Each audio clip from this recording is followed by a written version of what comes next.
Friends, news channel देख रहे आप सभी दर्शकों का बहुत बहुत स्वागत है। मैं हूं रमनदीप कौर।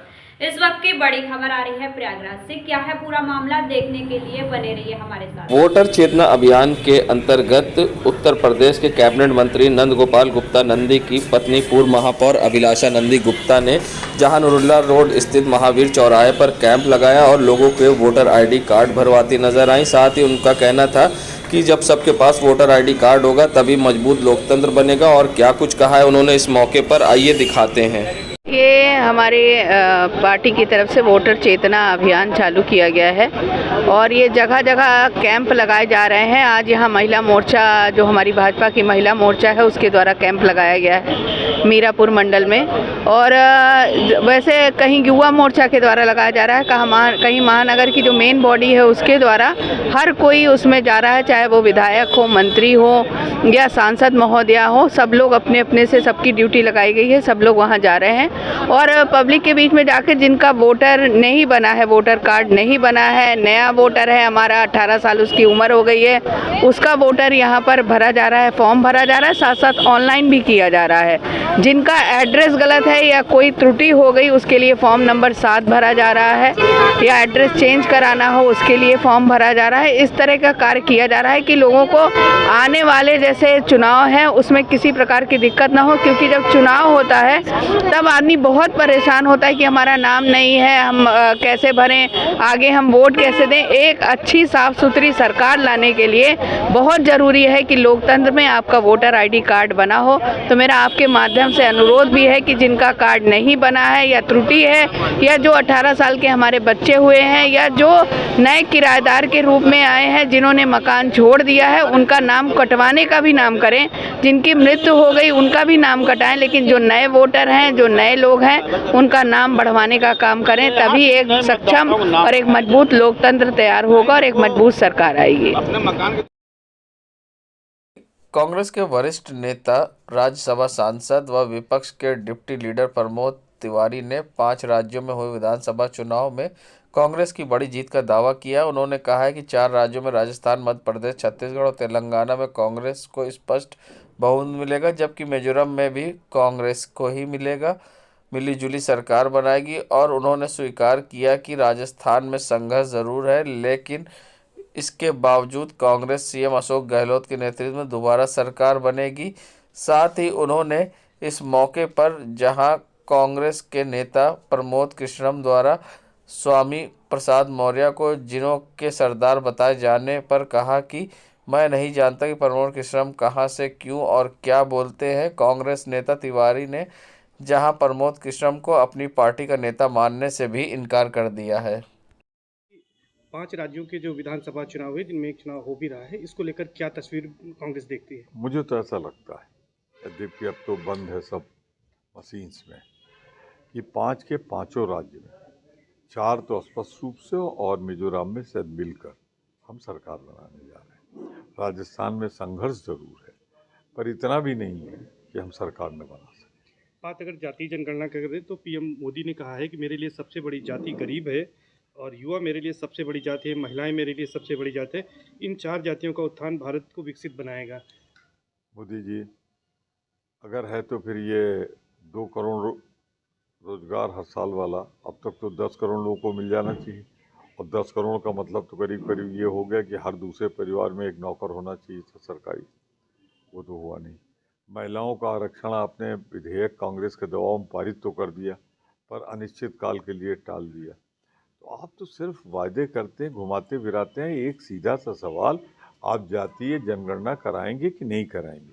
आप उसमें से कहाँ सब युवा ढूंढने लगे, महिला ढूंढने लगे और तमाम उसमें क्लासिफाई करके टालने का एक और नया आपने फॉर्मूला बना लिया। कांग्रेस का क्या स्टैंड है? सीधा सा स्टैंड है, जातीय जनगणना होनी चाहिए। राहुल गांधी साफ कह रहे हैं कि ये एक्सरे है समाज का, एक्सरे होना चाहिए जिससे पता लगे कौन कितना किसकी जनसंख्या है, जिससे संसाधन जो है, अब 10% आरक्षण है हमारा जनरल का, तो वो क्या बढ़ाने की ज़रूरत है या नहीं, तो जनगणना से पता लगेगा। बैकवर्ड कितने हैं ये जनगणना से पता लगेगा। अनुसूचित जात कितनी है जनगणना से ही पता लगेगा। तो बिना इसके क्या अपने संसाधन का उपयोग कैसे कर सकते हैं? उन्होंने कहा है कि समाजवादी पार्टी जिन्नात से घिरी है और जिन्नों के सरदार स्वामी प्रसाद मौर्य हैं और उनकी नर्क में पक्की जगह तय है। अब मैं नहीं जानता प्रमोद कृष्ण क्या बोलते हैं, क्यों बोलते हैं, कहाँ से बोलते हैं, और नेता तो हमारे नहीं।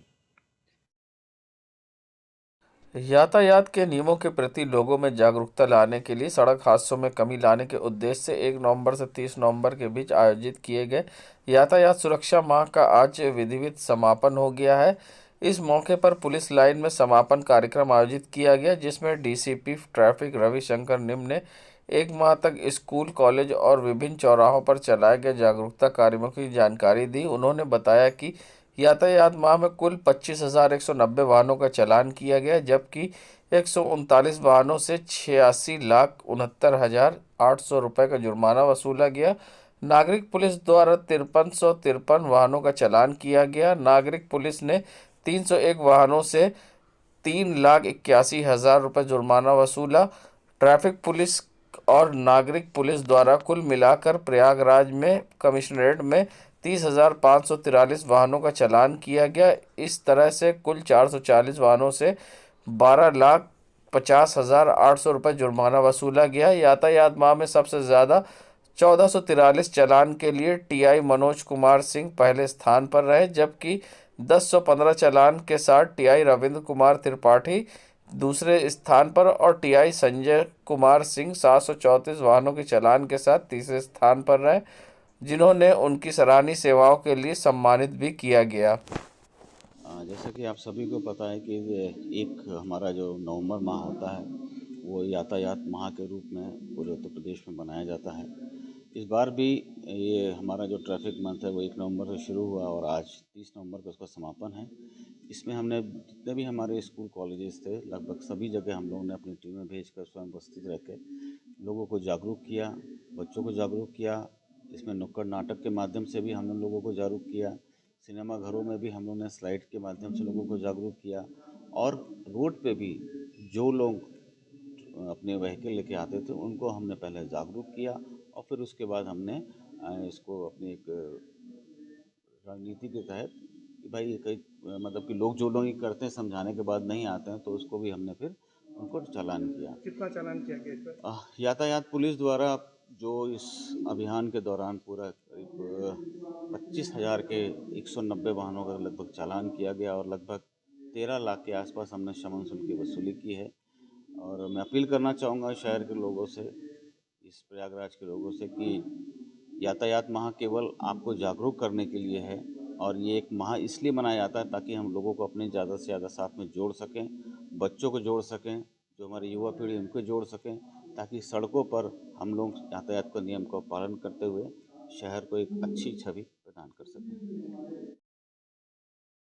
बसपा सुप्रीमो मायावती के द्वारा आगामी चुनाव में बहुकोणीय संघर्ष होने और मुकाबला संघर्षपूर्ण होने को लेकर दिए गए बयान पर अब जहां कांग्रेस के सांसद प्रमोद तिवारी ने प्रतिक्रिया देते हुए कहा है, कई बार पहले मायावती ऐसे बयान दे चुकी हैं। कांग्रेस नेता प्रमोद तिवारी ने मायावती को नसीहत देते हुए बड़ा बयान दिया और ऐसे में जहाँ प्रमोद तिवारी ने मायावती को लेकर क्या कुछ कहा है, आइए दिखाते हैं।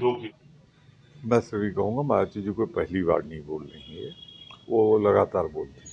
आज प्रेस कॉन्फ्रेंस में बोल रही हूँ, अलग बात है कि वो अकेले चलेंगी। आज अकेले चलने का वातावरण नहीं है, आज ध्रुवीकरण है। एक तरफ एनडीए है, दूसरी तरफ इंडिया है और इंडिया का वोट लगभग 55% से ज़्यादा है। तो ऐसी स्थिति में किसी न किसी को रास्ता लेना ही पड़ेगा और जो नहीं लाएगा वो वोटों को बंटवारा करेगा। और आज समाज इतना जागरूक हो चुका है कि जो मायावती जी का भी मतदाता है वो जानता है देना बर्बादी है और उनके पार्टी के अंदर एक बड़ा भारी वर्ग यही चाहता है कि हम मिलकर लड़ें। तो क्या सीधे तौर पर कांग्रेस उनको आमंत्रित कर रही है?